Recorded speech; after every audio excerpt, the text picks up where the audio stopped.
A dear friend told me a story that powerfully illustrates today's hymn.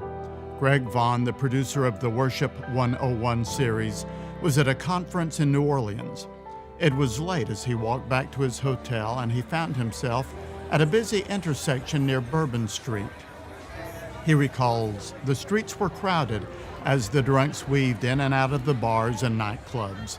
It was then that I heard the singing of a song I knew well, the Old Rugged Cross. After a moment of confusion, I spotted a young man standing in the middle of the street holding an 8-foot electronic cross. I watched as the drunks sang, the mockers mocked, and the young man stared straight ahead and sang as he held up the cross for all to see. Let's discover the story behind that treasured song. George Bennard was born in Youngstown, Ohio, shortly after the end of the Civil War.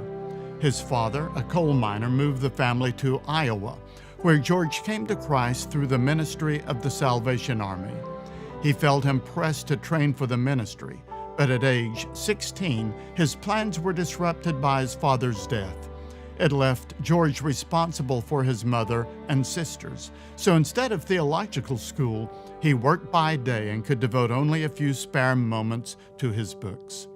When George's obligations eventually lessened, he moved to Chicago and began working with the Salvation Army. Later, he was ordained by the Methodist Episcopal Church and became a traveling evangelist. On one occasion, after a difficult season of ministry, George realized he needed to better understand the power of the cross of Christ. He later said, "I was praying for a fuller understanding of the cross. As I studied and prayed, the Christ of the cross became more than a symbol. I could see the words of John 3:16, leave the page, take form, and act out the meaning of redemption." While watching this scene in my mind's eye, the theme of the song came to me. It took several months for the words to formulate.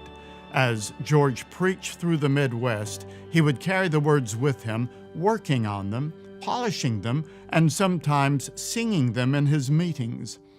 At last, his hymn finished, George visited some trusted friends so they could hear it.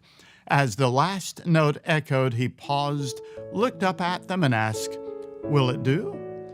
The Reverend and Mrs. L.O. Boswick were so moved that they helped pay the printing fees, and the Old Rugged Cross was soon in hymn books across America.